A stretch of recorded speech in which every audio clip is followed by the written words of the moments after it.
Yeah, hi, Nicola. Thank you for Hi, taking the Adela. time to sit down with me and have this conversation on leadership. And it's really lovely to see you and Happy New Year. Happy New Year to you. Thank you for the invitation. Thank you. So we've known each other now for wow, it's oh Almost 10 years, not quite. yeah, nearly 10 years. Wow. And over that period of time, for you and myself, our career has evolved.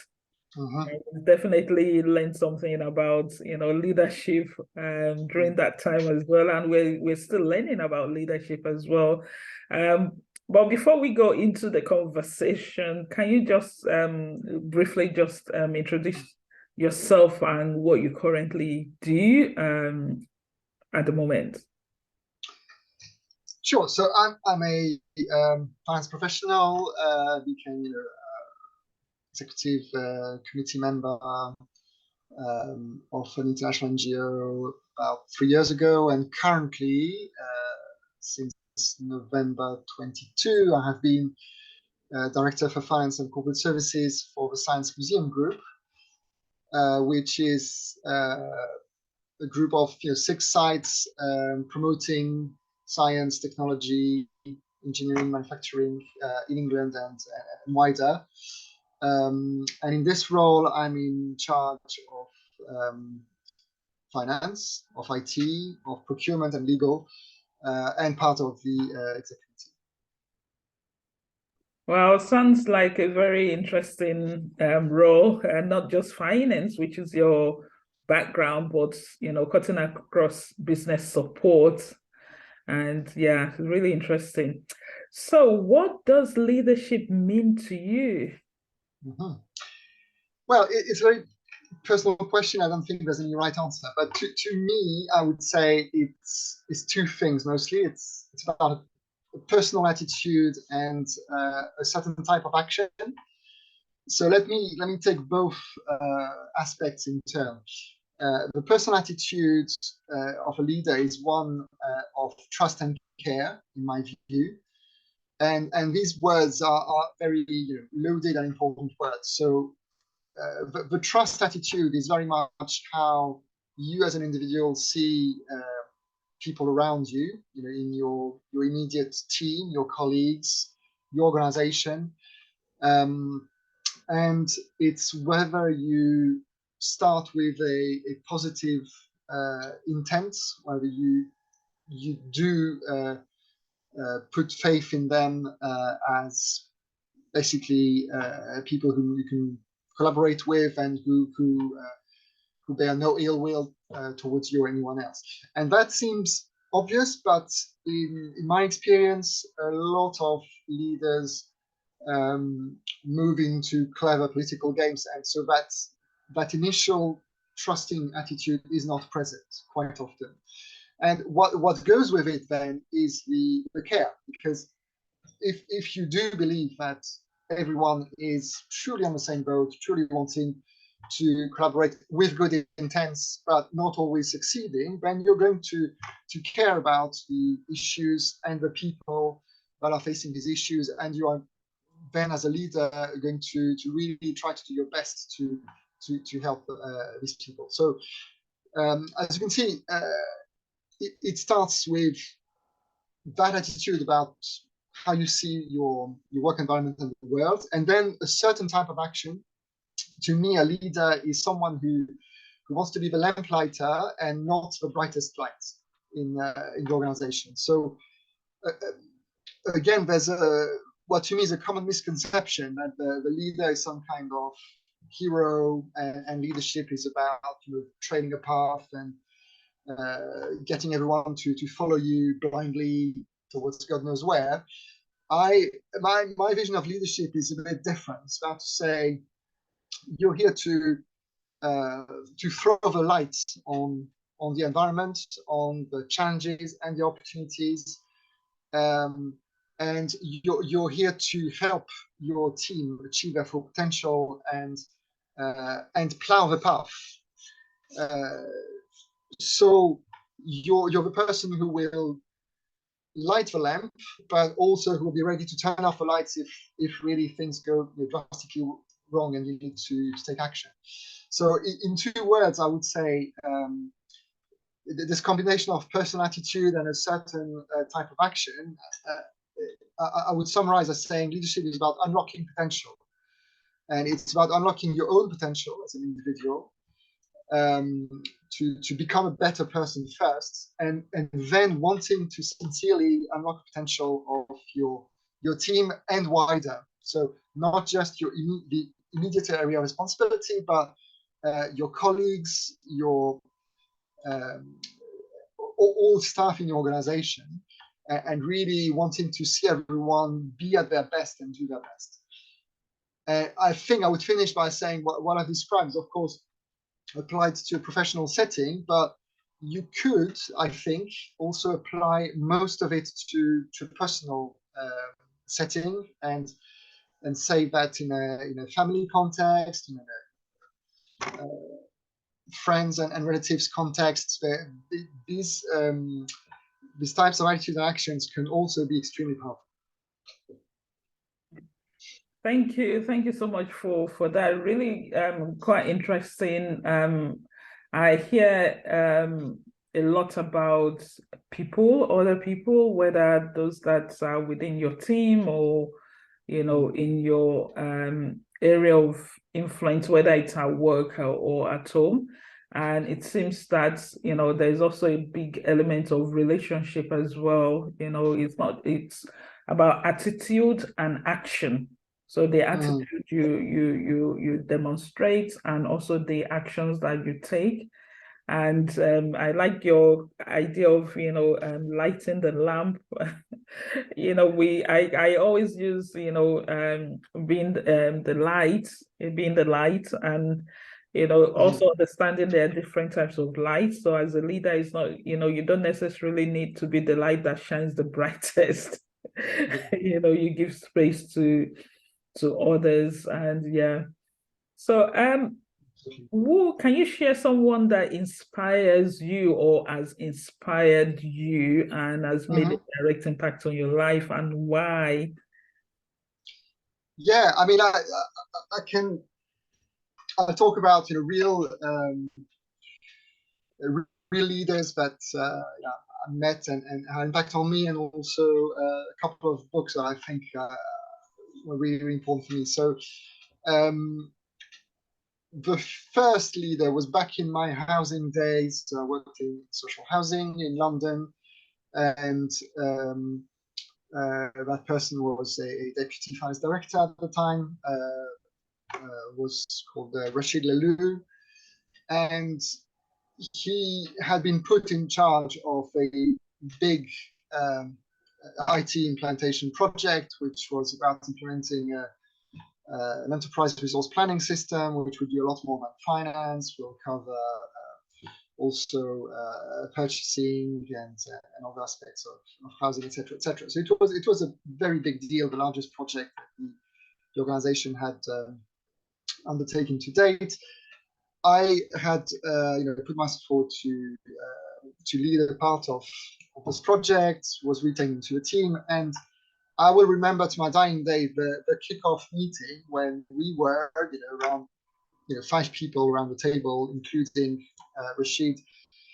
And there was, it had been a tough process to recruit the team leaders. We knew that there was massive budget constraints, time constraints. The CFO was also very, very tense. And at his kickoff meeting, Rashid explained what his role as the leader was. And he said, I had a really long thought about it, and I've summarized what we're going to do. And he flicked a piece of paper onto the table. And so we all leaned in, see what is it, where are we going? And that piece of paper was blank, completely blank. So I was stunned silence. then laughter, a bit of embarrassment, a bit of, oh my God, what's going on? And then he went on to explain what he was up to, which I thought was so powerful. He was saying, look, I've recruited you to lead certain parts of this project, and I mean just that.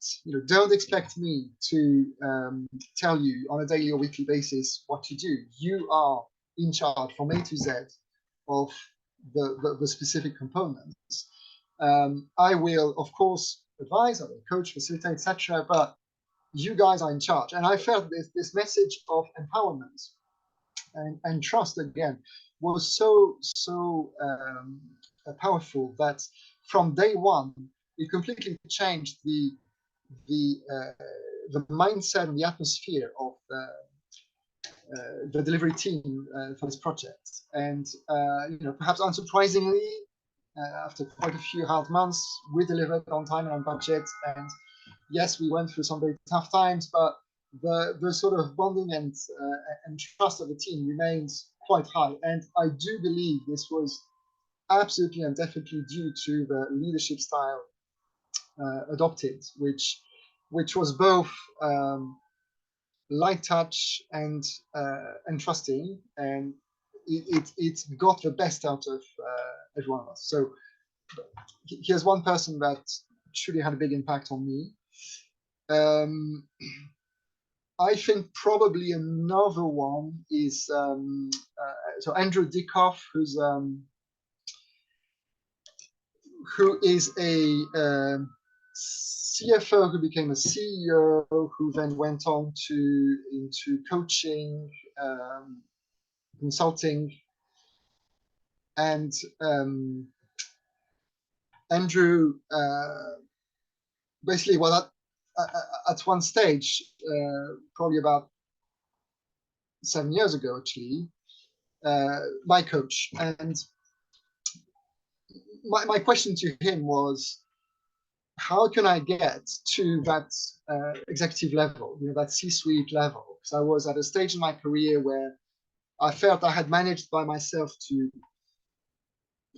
climb up the ladder. I was quite happy, but I wanted to go into that next stage, and I was feeling that I needed help. I needed some advice.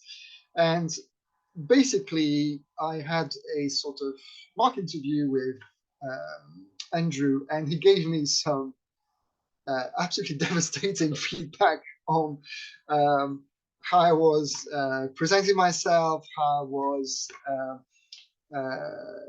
talking of my achievements, and I was quite taken aback because no one had exactly said that in those terms. But in short, he was saying, look, be punchy, prepare much better, have your bag of stories.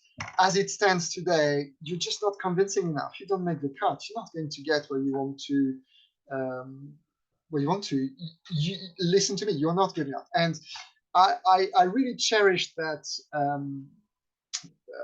that very direct feedback, which I think is what a leader has to do. And provided it's done with good intentions in mind, it can be supremely powerful. So in my case, without that initial conversation with my exec coach, I think I could have gone through the whole coaching program and not have achieved my objective at all. And I saw then, at the stage in my career, that sometimes you do need to sit down your colleagues or your team members and have some frank and hard conversations, tough conversations with them. And if you're clear about your intent, which is to help them grow, help the organization grow, actually it is very effective. So these are the probably two people. And then two books. I must say I became a big fan over the years of the Coveys. So Stephen R. Covey, father, Stephen M. R. Covey, the son.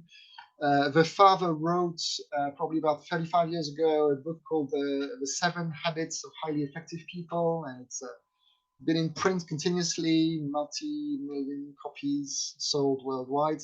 The son wrote a book in the mid-noughties called The Speed of Trust. And basically, what they have done together is actually starting from what is in effect a Christian perspective, try to think of leadership as a work on yourself as a person first, and then a set of behaviors that are meant to generate trust uh, and improve your whole team. And I think their approach is radically different from what most management thinkers or even leaders write. You tend to read a lot about how to convince people or how to win at a negotiation, how to make the next big sale, how to turn around a company in distress. Well, fine. But all of this eventually is about trying to get people to do something they don't really want and trying to find tricks to trick them. Whereas here, I think what is absolutely right is my leadership approach is to say, start by taking a very hard look at yourself. Start by trying to be a better person, and then you have a fighting chance of improving your team, your department, your organization, wider society, hopefully. And it can have the same end result, but with a completely different approach and a completely different impact along the way. Thank you. Really powerful. I also like the Coveys. Those books, Seven Habits of Highly Effective People and The Speed of Trust, are also two of my favorites as well. And it's quite interesting. This is, it's helping me to also think about the sort of nuances about trying to influence people. So there's the aspect of influencing people, to develop them, to empower them, or getting them to do what you want, and how you manipulate them, and we call that leadership. So really quite powerful. Thank you. And what you mentioned about empowerment and trust as well. I must use that blank paper Yes. as well. I know in my own journey, the one thing that always empower me is being trusted, being given that space and being somebody demonstrating that they do trust me. Especially in the workplace, you've been recruited to do a job, and so you should be trusted to do that job. So thank you so much for sharing that. How would you describe being an effective leader? People talk about being a good leader, and I've moved away from being a good because I feel that good is relative and also not successful as a leader as well. It depends on, what is success. But, from your perspective, what, maybe, what really, strikes you when you look at an effective leader? It's a difficult question because some effective leader, if by effective leader you mean getting results, and eventually you do want to get results, but you can get results in a way that is horribly toxic. So I would say the effective leader is a person who is not just focused on the end game, getting results, but someone who is focused on the how, on the journey. And so I'm going back onto people, because at the end of the day, I think this is what leadership is all about. It's not about the tools or systems or processes you have in place. I mean, yes, they are super important. They can always be improved. I have no quibble with that. But ultimately, it's about how you take yourself and other people on a journey. And so the effective leader is someone who will have a clear view of the start point and the end point, and will make sure that the journey is mapped out clearly, um, for the team himself, the organization, and who will be ready to take all the flack personally, and will be ready to actually pass on the praise to his team, which is the very difficult thing to do. Let's face it. Yeah, very difficult. So the aspect is not just the achieving results, but also how we achieve the result as well. Really important. I know over your leadership journey, you would have made one or two mistakes as Yes. a leader. Can you tell us about one and Yes. what you would do differently? Mm-hmm. Well, I must say, there's one mistake that is particularly painful to me, even as I'm going to recount it, because they started, as many mistakes do, as what I thought would be a key achievement in my career. So at the time, I was head of financial planning analysis at the British Council, and I had grown my visibility of my team. I came to a point when there was a big piece of work to be presented to the management board on our teaching business, which was clearly not delivering what it should. This was the commercial side of the British Council, and the idea that I pitched and was retained was to take that financial problem, a poor profitability problem, into a business problem, and so have and built a multidisciplinary team that had finance, had HR, had global estates, we had marketing, we had IT, and we had even an external consultant. So to get a very, very broad perspective on all aspects of the teaching business, in order to then arrive at how to improve profitability. And we worked really, really well as a team. My instructions were to be bold and radical. And I literally went ahead with that team under that initial brief from the global director of teaching, who was on the management board. Okay, be bold and radical. So we're going to make radical proposals on terms and conditions of employment, on the type of teaching products that we offer, on the type of teaching centers that we have in different parts of the world.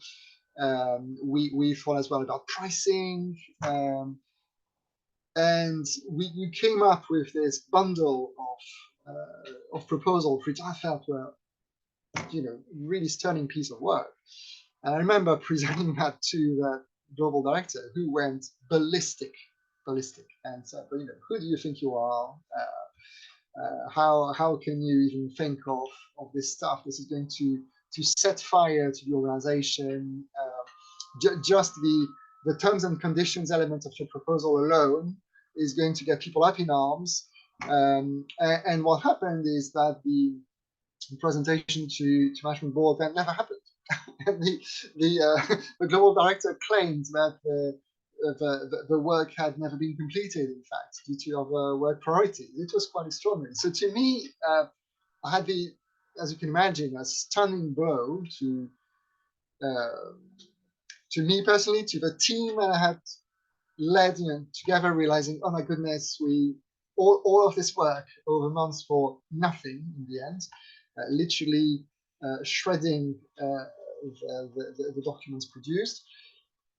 And then I took a step back and thought, wait a second, what happened here along the way? How is it that I, as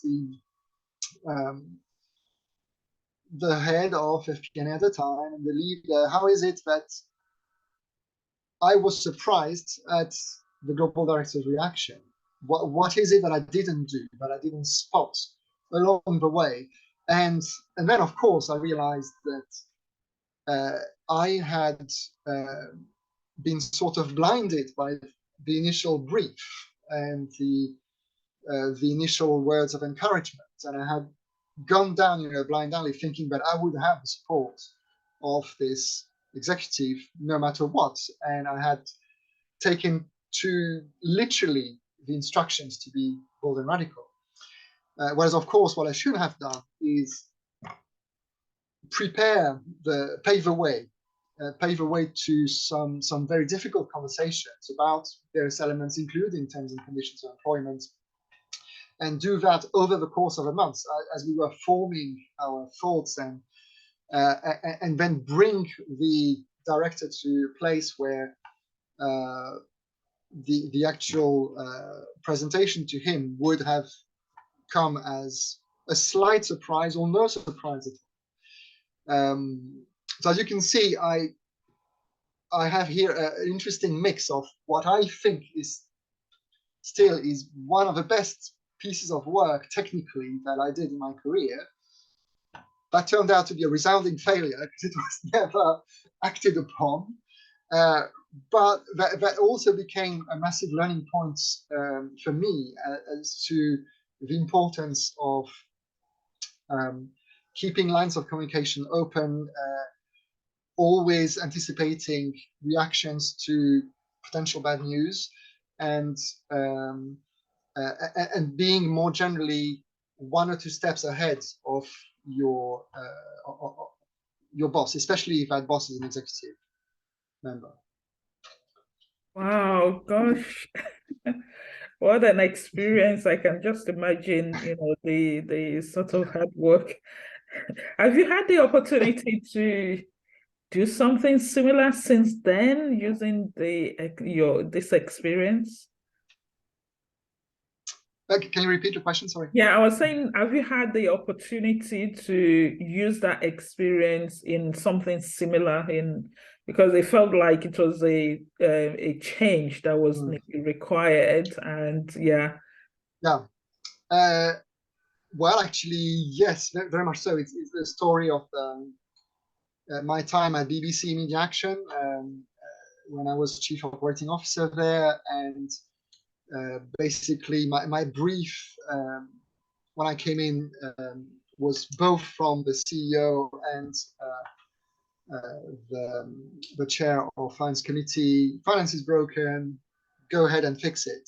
So I thought, okay, now I remember the be bold and radical, and we will support you. Okay. And I made sure that I had very regular checks with both, chair and CEO along the way, so that when tough decisions need to be made, and surprisingly, if you truly have a broken function, some kind of restructuring will be needed. So I made sure that I was trailing the ideas enough so that the restructuring was endorsed without any quibbles. Yeah, wow. Yeah, it's a good thing to fail forward, learn from experience, because there will come in the future the same sort of situation, and for you to then take that lessons. I know you are interested in diversity. One, from my perspective, is because you've worked in organization with diverse people, whether it's experience, whether it's background, all the spectrum of diversity. And given the fact that diversity is an important issue that leaders face, especially now, how do you approach diversity as a leader? And what has been some of the positives and challenging aspects of leading in diversity? Yeah. So how I approach diversity as a leader is to think of it as an essential component of leadership, and a really hard one at the same time. And I'll start with the hard bit, because let's face it, the natural attitude of any human being, any leader, is to be with like-minded people. So it's birds of a feather flock together. So your natural tendency as a leader will be to build a team that thinks like you, looks like you, and will not challenge you. And whereas diversity, in my opinion, is truly about getting a range of viewpoints, a range of ways of working, a range of approaches to problem solving. And in order to get that, you do need to make sure that you have people coming from different professional backgrounds, different horizons and experiences, and whether it's economic sectors, it's gender, it's age, race or ethnicity, it could be religion or class even. The class is very often forgotten.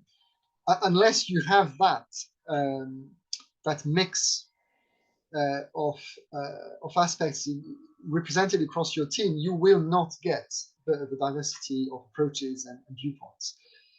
So I think you need to work hard and very consciously and proactively as a leader to make it happen, because it's working against all your better instincts, which your better instincts are to say, especially when you look at people whom you think of as your number two, you'll say, well, let's get someone who did more or less the same kind of studies that I did, comes from the same area, same religion, age, blah, blah, blah. And we're going to get on super well.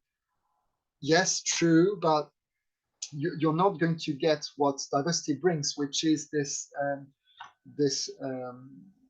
constructive conflict within teams, which I think is so important. The flip side of it, of course, is that it is harder to manage a diverse team than it is to manage a team of lookalikes. And so you need to be up for that journey as a leader and genuinely see the benefits to you as an individual and to the organization of building that diversity and keeping it going.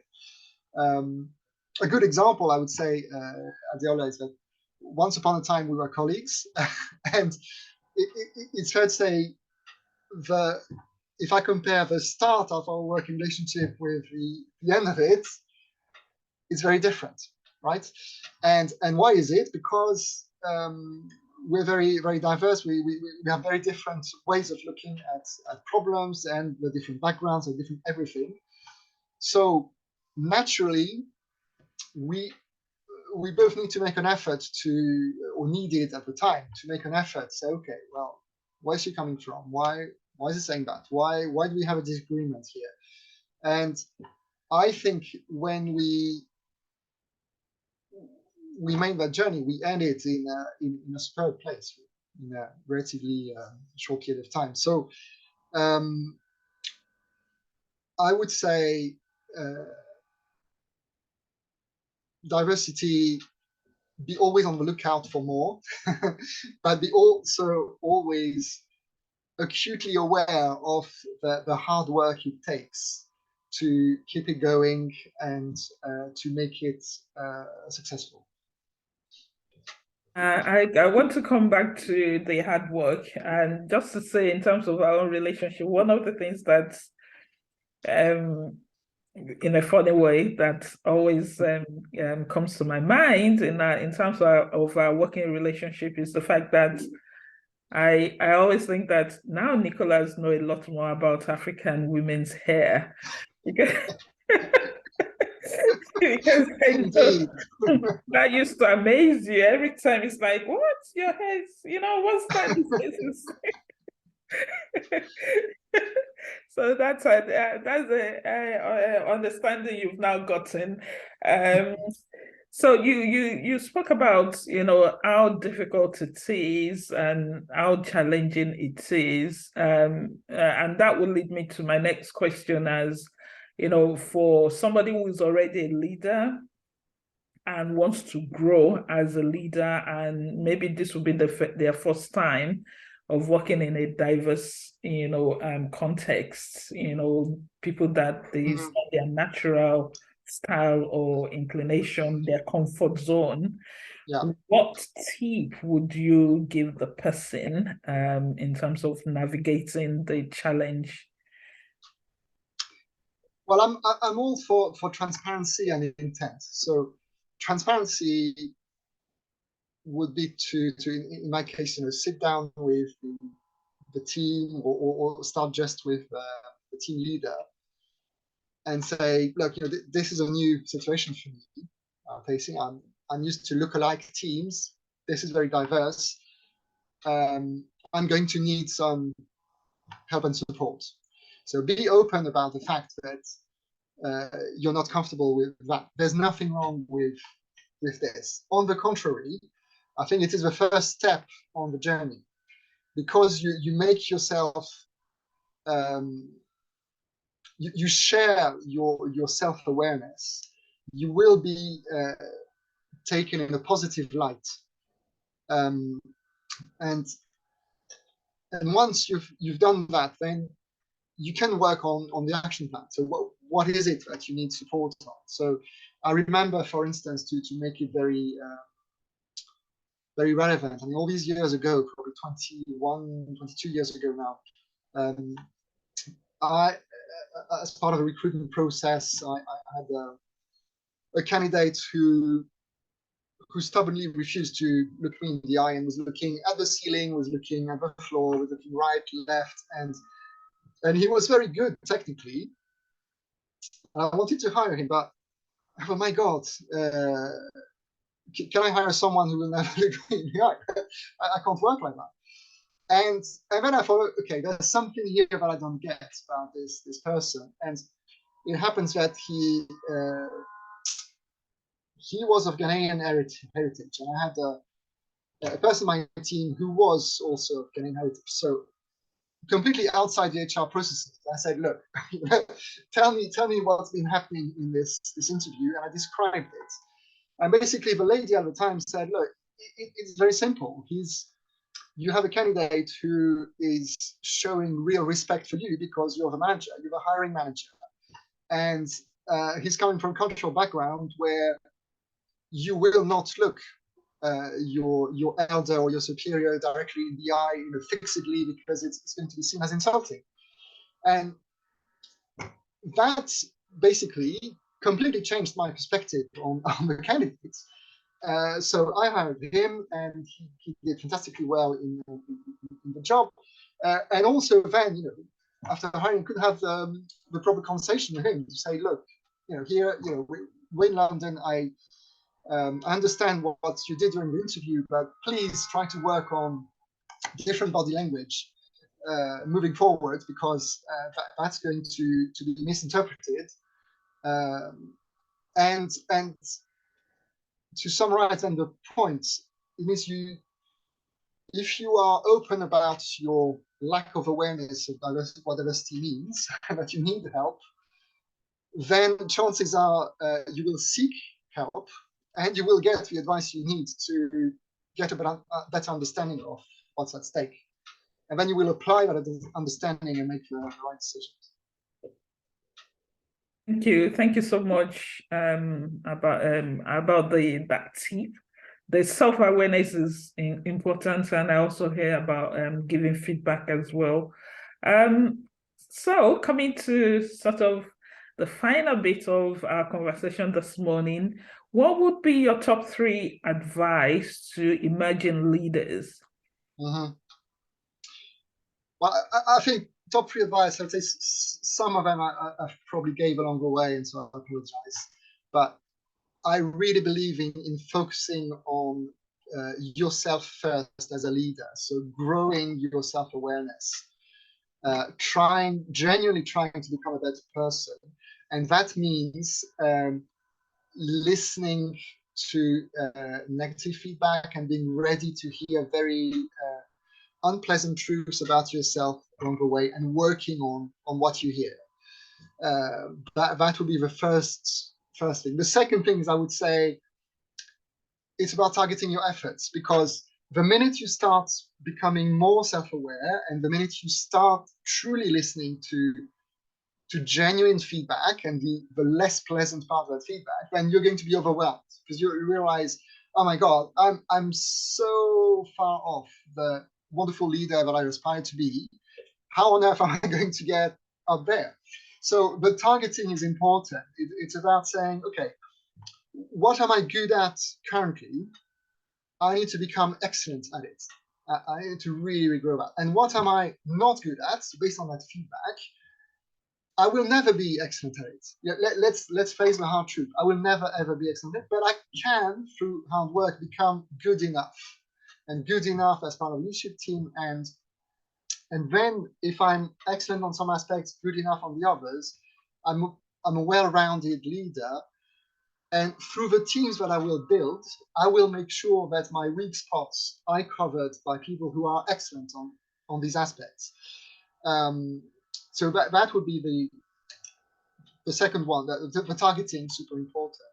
And the third, perhaps, advice I would say is create opportunities. Setbacks can become a real springboard. It just depends on how you take the setback, how you react to it. To finish with that example, I mean, many years ago when I worked at the Arts Council, I was just one step down from the finance director for London. The lady went on maternity leave, and I thought, okay, my time has come. I'm going to get a 12-month opportunity to show what I can do. Recruitment process happened. I didn't get the role. I ended in a position where I was reporting to a former colleague. I thought, my goodness, this is, clearly a big career setback. But actually, I thought, well, maybe I'm just not the right person for this role, for this organization. They're looking for different type of leaders. So I need to in fact look for an organization that will value the bits that I'm really good at, and that gave me then at the time the incentive to look around, and I landed at the British Council then, which was a bigger role, and I really enjoyed my time. But here's an example where you should never, if you want to become a leader, never be stopped in your tracks by setback. Turn those into opportunities. Yeah, powerful. Like, I like the aspect of understanding your own leadership style, because I've seen people think they can do somebody else's job, Yeah. rather than thinking about their own style and their fit.